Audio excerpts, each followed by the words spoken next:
Romanos, capítulo 5. Nós não vamos analisar a perícope inteira, nós vamos analisar apenas uma parte desse texto, que é a parte que nos interessa, a fim de relacionarmos a doutrina da justificação pela fé com a doutrina da paz com Deus. Eu queria ler com os irmãos versículo por versículo e comentando ao longo da leitura desses versículos a partir do objetivo de entender, em primeiro lugar, o que Paulo quer que os seus leitores entendam, a fim de que a partir do significado que Paulo veiculou nessa passagem, possamos nós aplicá-la aos nossos dias, no nosso dia a dia e, por que não, na nossa experiência particular com Deus. Vamos começar com o primeiro versículo, que diz assim: portanto, justificados pela fé, temos paz com Deus, por meio de nosso Senhor Jesus Cristo. A primeira coisa que deve chamar a nossa atenção nessa leitura é a expressão que Paulo usa, justificados pela fé. É uma justificação, é uma maneira de tornar o homem, agora, do ponto de vista forense, jurídico, do ponto de vista da justiça, do direito, da realeza de Deus, justo. Mas não justo por méritos humanos, justo pela fé, que é uma dádiva de Deus, que é um dom de Deus, que é aquilo que se manifesta no coração daquele que, agraciado pelo testemunho do Espírito, reconhece o seu pecado, reconhece a hediondez do seu coração, reconhece a depravação da sua natureza, reconhece a vileza do seu coração e, sobretudo, reconhece que o tamanho da sua ofensa a Deus é o tamanho de uma ofensa que não dura apenas o tempo de sua vida, mas o tempo de toda a humanidade, desde o Jardim do Éden até os dias de hoje, e que coloca uma imensa distância entre ele e Deus, que é encurtada pela obra maravilhosa de Cristo Jesus, que torna o homem, portanto, limpo, justo, não pelas suas mãos, não pelos seus méritos, mas pelos méritos e pelas mãos de Cristo Jesus. Então, este homem justificado, que se torna justo não por suas obras, não pelo que faz, não pelo que realiza, mas pela obra do Espírito Santo, que lhe concede a fé salvadora, este homem justificado por Deus tem a maior de todas as experiências que muitas vezes deixamos de lado, porque achamos tão maravilhosa a justificação pela fé, que esquecemos o tesouro que é a paz com Deus. Eu quero falar nessa noite sobre justificação, sim, mas não a partir do que a justificação é. Mas eu quero falar da justificação pela fé como um meio pelo qual temos paz com Deus. O texto diz: temos paz com Deus. Meus irmãos, em algum momento você já parou para imaginar o que significa isso que Paulo está dizendo? Temos paz com Deus. Ele não está dizendo temos paz. Não é paz consigo mesmo. Não é a ausência de conflito interno. Não é a paz com relação ao seu vizinho. Não é a paz com relação a um outro povo que está em guerra. Não é uma paz com o seu esposo, com sua esposa, com seu filho, com um amigo. Não.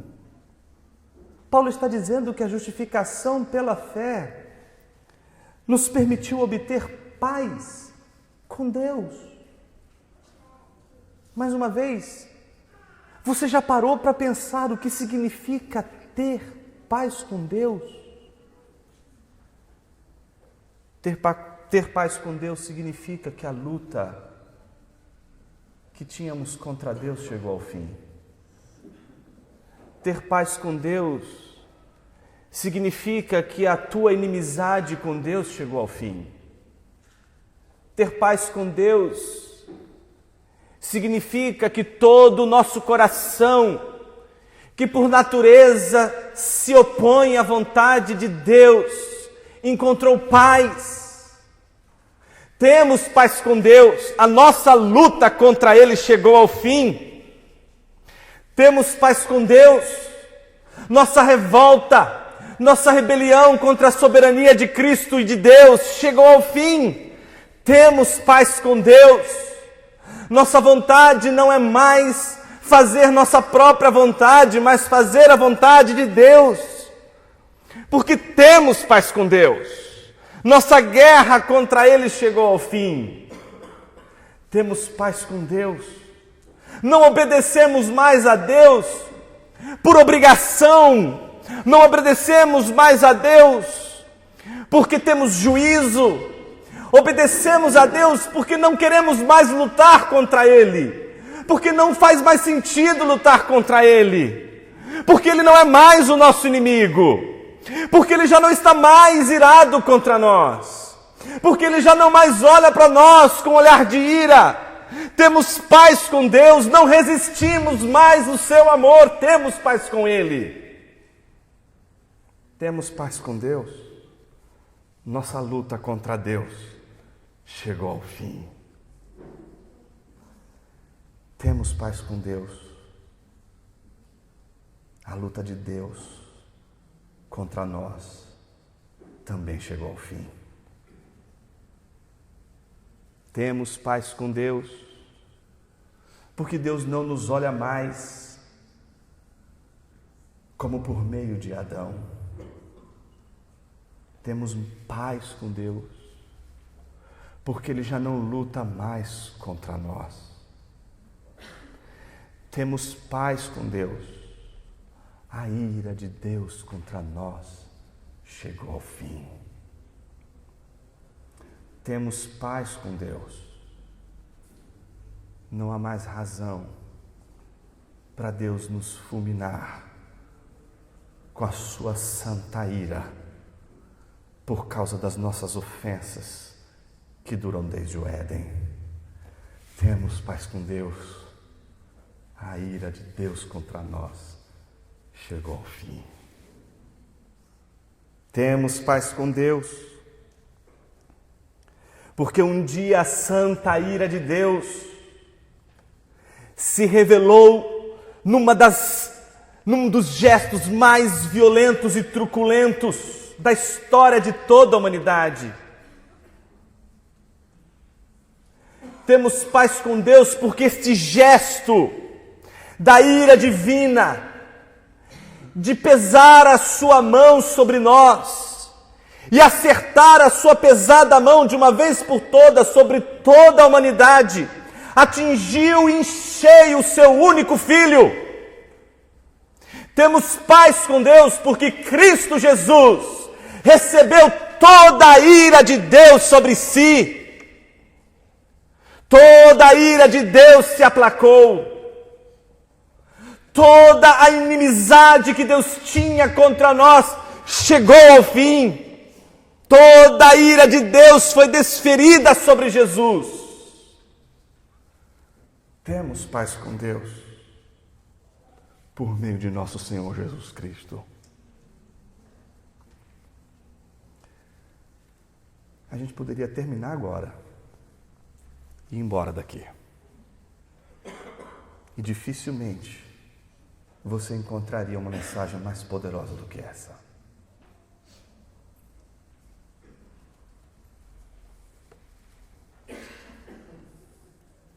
Mas não. Paulo nos surpreende. Ele diz o seguinte: temos paz com Deus por meio de nosso Senhor Jesus Cristo, por intermédio de quem obtivemos também acesso pela fé a esta graça na qual estamos firmes e nos gloriamos na esperança da glória de Deus. Temos paz com Deus por intermédio de Jesus, o qual, pela sua maravilhosa obra, nos deu livre acesso. Acesso aqui que nos permite estar diante do Rei, sem que o Rei, com a sua santa ira, dispense sobre nós o seu juízo. Temos acesso novamente a este Rei, a este juiz, sem que a sua ira seja o motivo pelo qual todos nós agora nos encontramos diante dele.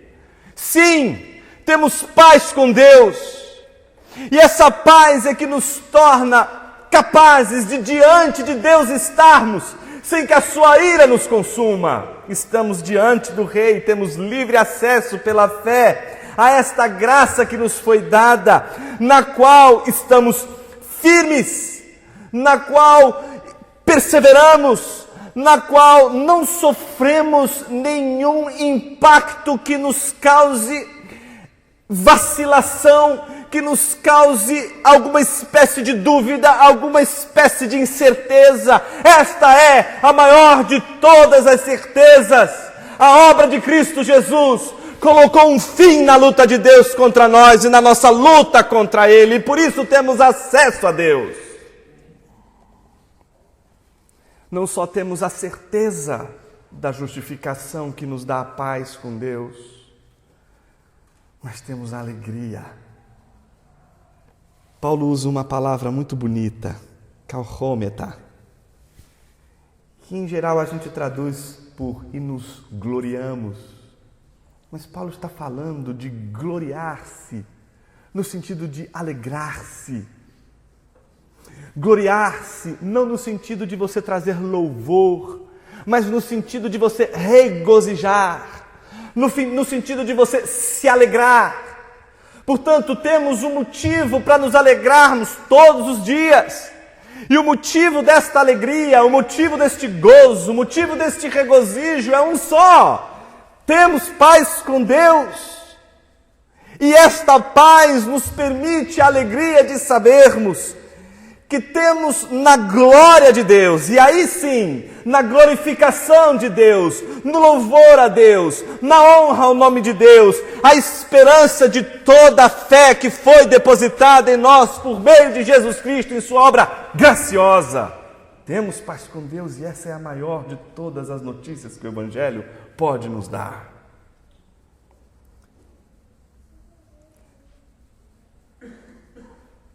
No entanto, Paulo escandaliza a gente no versículo 3.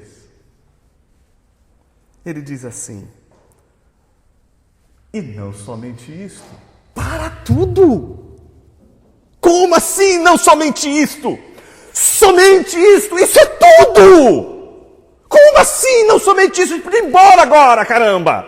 A gente podia sair daqui dizendo, não preciso mais nada, Senhor, isso era o que eu mais precisava ouvir. Mas Paulo diz para você, criatura, não somente isto, o que mais você precisaria ouvir hoje? Você entende o que esse texto tem que provocar em você agora? Como assim? Não somente isso, isso é tudo. Não, Paulo tem razão, isso não é tudo. Não basta você saber que você tem paz com Deus, e que a tua luta contra Deus chegou ao fim, e que a luta de Deus contra você chegou ao fim. Porque você precisa, como eu, aprender a não apenas se alegrar na esperança da glória de Cristo Jesus, da glória de Deus. E aí Paulo usa novamente a palavra. Você e eu precisamos nos alegrar nas tribulações. Alegrar nas tribulações. Jonas, o que significa isso? Porque de repente Paulo muda o foco da paz com Deus, firmada na justificação pela fé, por meio de Cristo Jesus, que nos dá acesso, que nos coloca diante do Rei, do Juiz, não mais para sermos julgados e condenados, mas para admirá-lo, contemplá-lo e ter prazer diante da manifestação da sua bondade e misericórdia. Por que cargas d'água? A gente não pode saber apenas isso, porque a gente precisa saber mais, porque isso não é suficiente. O que a gente precisa saber mais? A gente precisa saber que a gente não pode só se alegrar com a paz, com a notícia da paz. A gente também precisa se alegrar nas tribulações. Bonhoeffer diz uma coisa muito interessante, e antes de prosseguir, eu queria ler o que ele diz. Veja só o que ele diz. Nosso comportamento nas tribulações que nos sobrevierem é que mostrará se realmente temos paz com Deus. Existem muitos cristãos que dobram seus joelhos diante da cruz de Cristo, mas se opõem e resistem a qualquer tribulação em suas vidas. Eles acreditam que amam a cruz de Cristo, mas odeiam a cruz na própria vida. Dessa maneira, em verdade, eles odeiam também a cruz de Jesus Cristo. Desprezam a cruz na medida em que usam todos os meios para dela fugir. Quem em sua vida odeia a tribulação, a renúncia, as dificuldades, as calúnias e a prisão, poderá usar as palavras mais belas sobre a cruz, mas na verdade odeia a cruz de Cristo e não tem paz com Deus. Por outro lado, quem ama a cruz de Cristo, que encontrou nele a paz, este começa também a amar a tribulação em sua vida. E finalmente poderá dizer com as Escrituras: nos gloriamos, nos alegramos nas próprias tribulações. Jonas, por que cargas d'água? Não é suficiente saber que temos paz com Deus, porque as tribulações, elas podem revelar que ainda não sabemos, não cremos o suficiente na paz que temos com Deus. Não são muitos,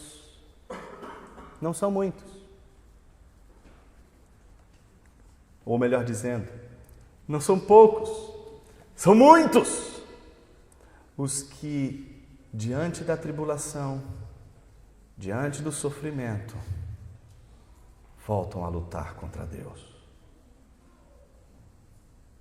e perdem a sua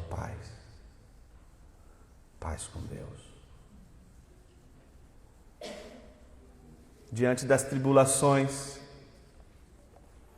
diante dos contextos terríveis, aquele que gozou da paz com Deus por meio da descoberta do seu pecado e pela dádiva da fé creu em Jesus Cristo, diante da tribulação pode perder a paz. Mas que paz ele perde? Aquela paz que você percebe quando a tua luta contra Deus chegou ao fim. Mas ao mesmo tempo, porque você sabe que ao mesmo tempo a luta de Deus contra você chegou ao fim. Então, diante da tribulação, o cristão que um dia alcançou essa paz, ele se sente, portanto, tentado a acreditar que Deus voltou a lutar contra ele, que Deus voltou a pesar a sua mão sobre ele, que a ira divina explica as razões do seu sofrimento, que as tribulações e a luta que ele tem enfrentado é fruto exatamente do peso da ira da mão divina sobre si mesmo.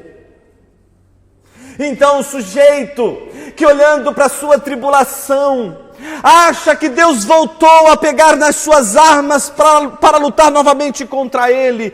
Reage contra Deus, luta contra Deus. Ele perdeu a paz. No entanto, ele luta contra um Deus que não mais luta contra ele. Ele olha para as suas tribulações e ele já não mais consegue ter aquela segurança que ele tinha antes. E isso acontece porque facilmente nós podemos transitar pela vida cristã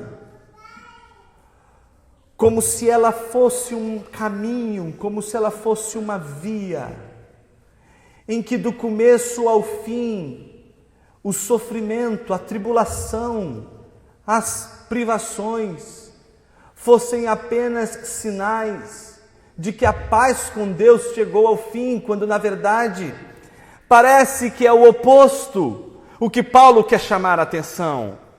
Paulo está preocupado com aqueles que não conseguem nutrir dessa paz e que perdem a paz com Deus quando estão em tribulação. E que voltam a lutar contra Deus como se Deus estivesse lutando contra eles. E a primeira coisa que alguém perde quando alguém não tem paz com Deus diante da tribulação é a alegria. Não conseguimos nos alegrar nas tribulações. Não conseguimos encontrar regozijo no meio da tribulação e do sofrimento. Mas parece que a paz com Deus é aquilo que deve ser mantida, é a paz que deve ser mantida, inclusive nas tribulações. Parece que há uma ligação incrível, pelo menos uma ligação tríplice, entre a alegria nas tribulações, sabendo que a tribulação parece produzir algo, que é a perseverança, e por sua vez, segundo lugar, a perseverança que parece produzir algo que a gente chama de aprovação, com base no texto que Paulo nos ofereceu. E por último, em terceiro lugar, que a aprovação parece produzir algo que Paulo tem chamado aqui de esperança.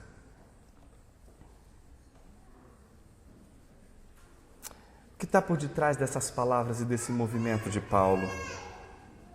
Em primeiro lugar, quando a gente olha para a palavra tribulação, é interessante como Paulo usa palavras aqui que estão simplesmente colocadas a rigor aqui.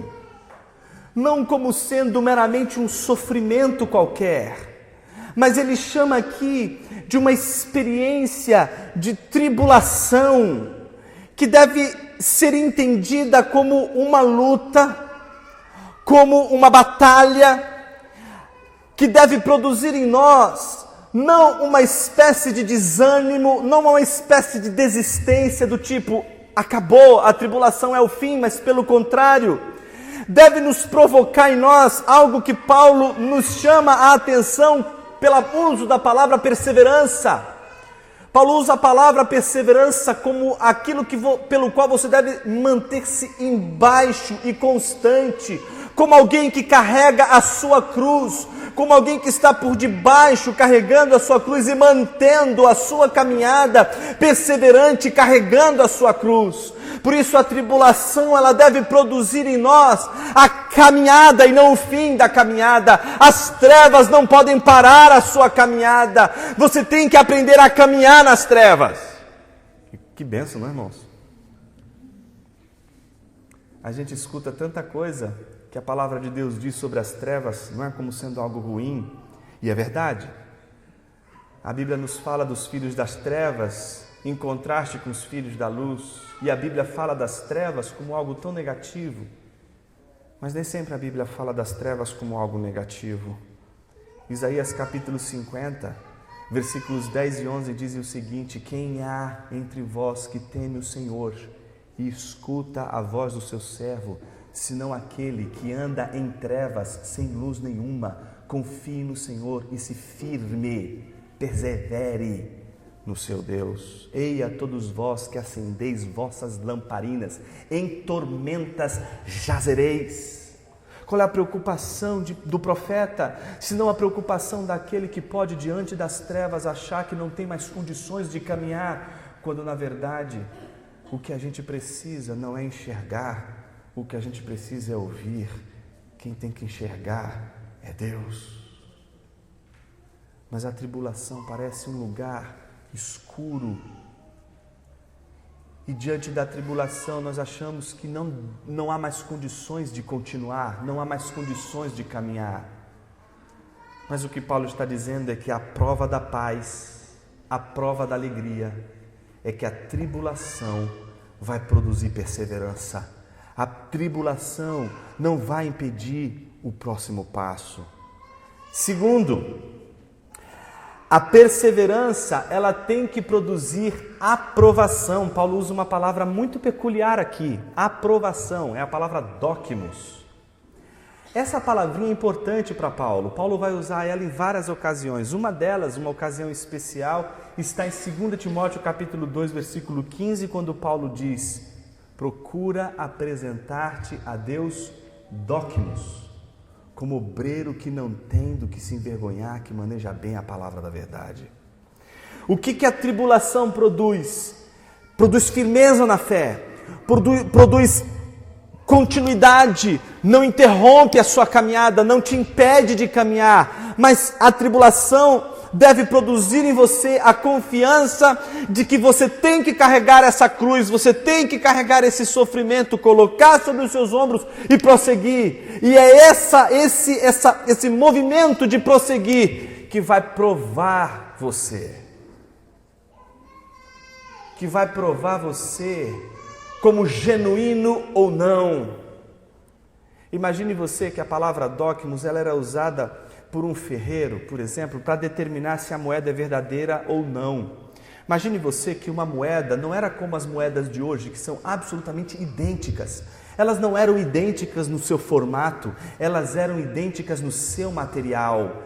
Então, como a gente tem hoje falsificação monetária, havia também falsificação monetária nos tempos de Paulo. E a falsificação não era por aquilo que aparentava a moeda, a falsificação era pelo material. Então as pessoas não conseguiam identificar facilmente qual era a moeda verdadeira da falsa. Você precisava levar a moeda para o ferreiro, que entendia do material, e ele reconhecia o material daquela moeda pelo som. Ele toca a moeda e reconhece o som, se o som é dokimos ou se o som é adokimos, se o som é de aprovação ou se o som é de reprovação. A tribulação, quando produz em nós a submissão à vontade de Deus, no sentido de Deus não está lutando contra mim, esta é a minha cruz, eu não vou mais negar essa cruz, eu não vou mais olhar para esta tribulação como algo que joga contra mim, eu não vou olhar essa tribulação como Deus lutando contra mim, mas eu vou olhar essa tribulação como a cruz que Deus forjou para mim desde o início, vou colocá-la nos meus ombros e vou carregá-la. Ela vai produzir em você a aprovação. Ela vai produzir em você o som da aprovação. E esta aprovação é que vai produzir em você a esperança. E Paulo faz questão de chamar a atenção para o fato de que a esperança não causa decepção. Mas a palavra decepção aí pode também ser traduzida por vergonha. A esperança que você tem por meio da fé em Cristo Jesus, de que você vai carregar a tua cruz, e de que ao carregar a tua cruz, você não vai ser envergonhado. É este movimento da aprovação de Deus que te impede da vergonha, que Paulo está se referindo aqui. Porque aquele que carrega a sua cruz tem a certeza de que o amor de Deus, como vai dizer Paulo, foi derramado em nosso coração pelo Espírito Santo que nos foi dado. Jonas, até aqui eu entendi que é importante a tribulação. E que o que vai me distinguir acerca da paz que eu tenho é a minha reação diante da tribulação. A tribulação é a prova se eu tenho realmente paz com Deus. Lutero dizia algo muito interessante sobre essa passagem. Ele dizia assim: quando perdemos a paz com Deus, a tribulação produz impaciência, a impaciência produz a pressa produz o desespero, e o desespero confunde tudo. Será que você e eu temos encarado os sofrimentos como Jesus encarou os seus? Por que era necessário Jesus verter o sangue? Mas por que era necessário doer? Por que era necessário sofrer? Um dia, Jó disse a Deus, numa daquelas orações extremamente carinhosas e respeitosas a Deus que ele fez, dizendo: acaso tu tens olhos de carne? Sabe como vê um mortal? Você não sabe o que é ter um corpo coberto de lepra? Deus um dia deu essa resposta claramente a Jó, no seu filho pendurado no madeiro. Jesus Cristo não só verteu sangue, o seu sangue remidor, o seu sangue apaziguador, o seu sangue que nos coloca em paz com Deus, mas ele sentiu a dor, ele sofreu. Schreiner, no livro chamado A Teologia de Paulo, comentando essa passagem, ele diz o seguinte: os sofrimentos da vida são a prova da qual emerge um caráter santo. De modo paradoxal, o sofrimento de fato produz mais esperança, pois quando o crente sofre e manifesta a santidade, ele tem a garantia de que Deus está trabalhando nele. Sua esperança aumenta, porque ele se convence de que Deus está efetivamente operando o seu plano de salvação nele. Isso não significa que o perigo não esteja à espreita quando os sofrimentos sobrevêm. O crente é tentado a desanimar por causa da severidade do seu sofrimento. E para evitar o desespero, ele deve levantar os olhos do visível em direção ao invisível, lembrando-se de que Deus está usando esses mesmos sofrimentos como forma pela qual o eu interior é renovado a cada dia. Eu não sei se você entendeu muito bem o que o Schreiner está dizendo, mas no mínimo eu me sinto ofendido quando eu leio isso. Como assim os sofrimentos vão renovar o meu eu interior? No mínimo deveria me fazer cantar o hino Rude Cruz de uma maneira mais honesta. Quem conhece o hino Rude Cruz? O que diz o coro? Sim, eu amo a mensagem da cruz. Eu a vou proclamar. Levarei eu também minha cruz, até por uma coroa trocar. Se você não ama a sua cruz, é mentira. Você não ama a cruz de Jesus. Você não pode amar a cruz de Jesus se você não ama a sua cruz. Como você poderia amar a cruz de Jesus sem amar a sua própria cruz? Como você poderia enxergar na cruz de Jesus esperança se tudo o que você enxerga na sua cruz é dúvida, desespero e ira de Deus. Como você poderia olhar para a mensagem da cruz e tirar dela a esperança da tua vida, se quando você olha para a tua cruz, você não enxerga que o fim dela, o fim da tribulação é um processo que culmina em esperança? Como poderia eu e você dizermos mais uma vez, sim, Senhor, eu amo a mensagem da cruz, se quando a gente olha para trás, a gente só enxerga as pegadas e nunca ao lado das nossas pegadas o rastro de uma cruz que teríamos que carregar? Como poderíamos honrar a cruz de Jesus se nós entendemos que é só possível ter paz sem cruz? Mais uma vez, a teologia da prosperidade fez muito mal ao povo de Deus, porque fez o povo de Deus achar que é somente possível ter paz que culmina na esperança, se não houver cruz, se não houver tribulação, se não houver sofrimento. O desafio que Paulo entrega a mim e a você hoje, acerca da paz vinculada à obra da justificação pela fé, não é outra paz, senão aquela que mantém o nosso amor a Jesus no dia mau. Será que a gente poderia gastar um tempo orando? Mas a gente podia fazer essa oração de diversas maneiras. A gente poderia fazer essa oração hoje simplesmente de uma forma burocrática. Como a gente poderia fazer essa oração hoje burocrática? A gente já tem aí uns 40 minutos de sermão.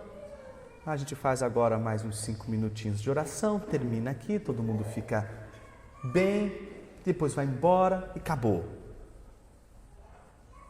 Que tal a gente fazer dessa oração uma oração honesta diante de Deus? Você sabe que uma das maiores riquezas que a reforma protestante deu para a igreja foi a congregação? Você já parou para imaginar que a igreja não cantava? Que a igreja não orava publicamente? Você já parou para imaginar que as pessoas iam à igreja e ouviam o coro dos monges cantando, porque era deles a atribuição do cântico, era deles a atribuição da oração, era deles a atribuição de tudo aquilo que era feito no culto? A primeira coisa que o Lutero fez foi ensinar o povo de Deus a cantar novamente. Foi ensinar o povo de Deus a orar novamente.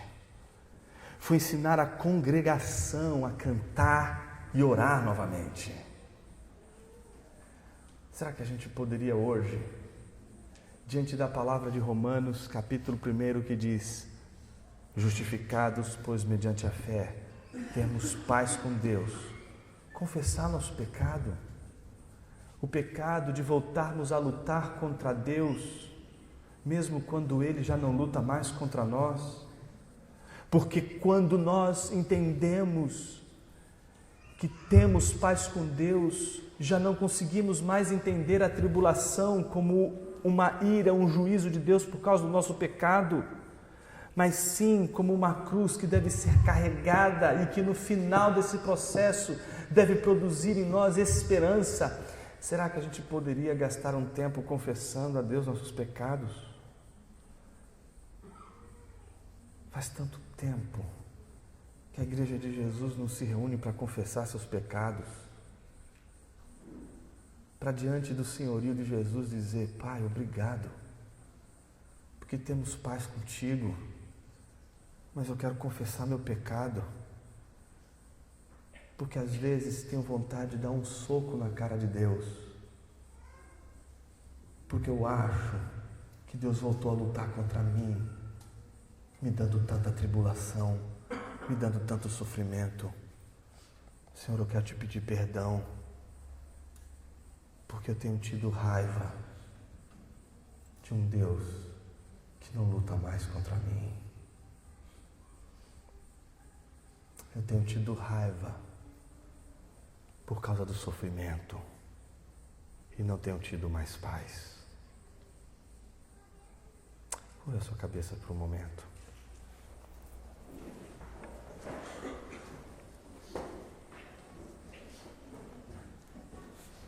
Que a gente possa ter um tempo de confissão.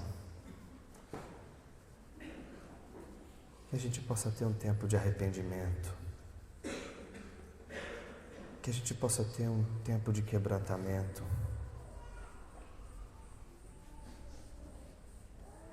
Que a gente possa sair daqui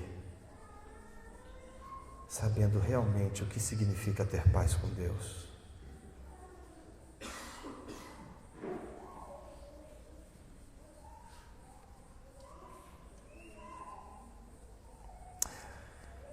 Senhor Deus, como é difícil confessar a nossa luta contra o Senhor.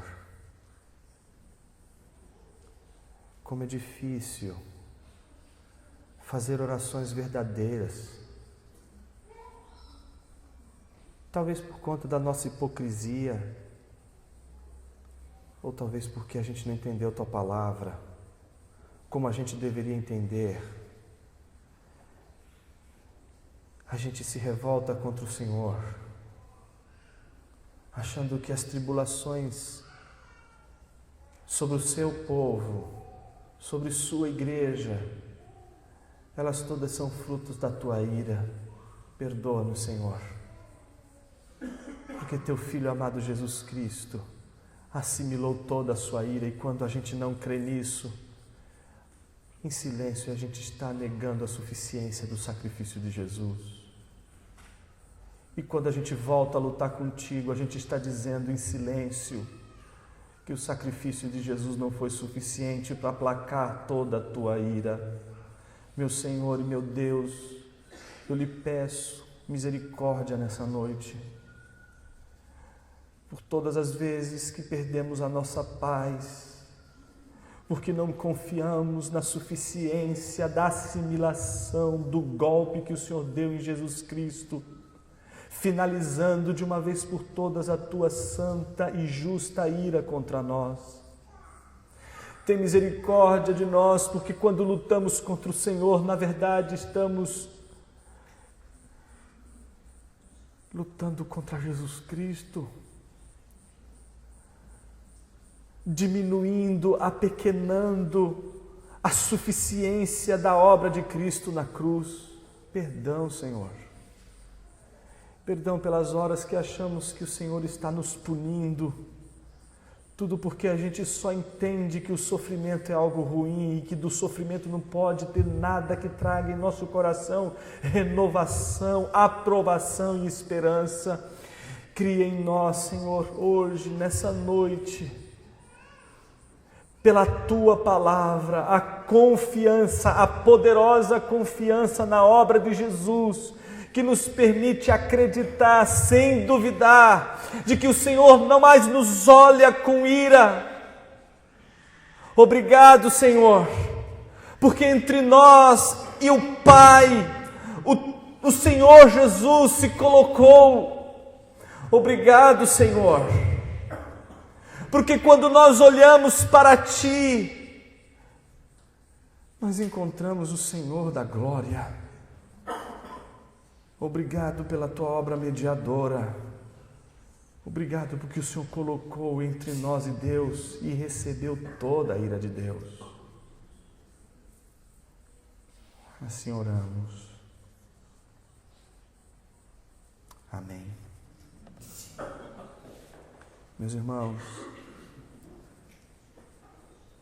imagine que você e Deus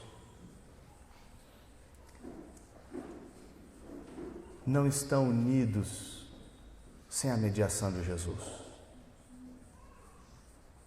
De que entre você e Deus há Jesus Cristo. Pense que você era inimigo de Deus e que Deus era teu inimigo.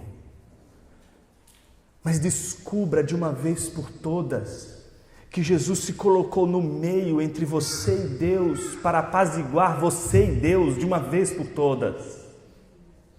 Mas Ele fez isso de uma maneira que nenhum pacificador, nenhum mediador terreno poderia fazer. Você já imaginou quando dois povos estão em guerra, como você faz para trazer paz entre eles? Você traz um terceiro, que não pode ser nenhum nem outro, não é isso? Se você tem de um lado, suponhamos, um povo A que está lutando contra o povo B, se você escolhe um integrante do povo A para fazer a mediação, o povo B vai dizer o quê? Ah, quem é você para falar sobre paz? Você é um deles. E a mesma coisa vai acontecer se entre A e B escolherem um integrante de B para fazer a paz. Você vai encontrar o pessoal do A dizendo o seguinte: você é do lado de B, você não pode falar sobre paz, porque você pertence a eles. Então como é que se resolve isso? Traz um C, que não pode ser nem A e nem B. Um C, que é diferente de A e que é diferente de B. E aí sim os homens vão encontrar paz, porque esse mediador é diferente de A e é diferente de B. É assim que os homens fazem, é assim que a ONU faz. Mas não é assim que Deus fez a paz entre nós e Ele. A paz entre nós e Deus foi estabelecida por meio de Jesus, de uma tal maneira que quando Deus olha para Jesus, Ele não pode dizer: você é um deles. Porque quando o pai olha para o filho, ele também diz: você é um dos nossos. E quando a gente olha para Jesus, a gente não pode olhar para Jesus e dizer: você é um deles. Não, porque quando a gente olha para Jesus, a gente também diz: você é um dos nossos. Temos paz com Deus, porque Jesus é Deus. Porque Jesus é homem, e somente porque Ele é Deus e homem, Ele, somente Ele, pode ficar entre você e Deus. Todas as vezes que Deus se lembrar de Adão, Ele vai olhar para Jesus. Todas as vezes que você olhar para a ira de Deus, você precisa olhar para Jesus. Que Deus nos abençoe, meus irmãos. Amém.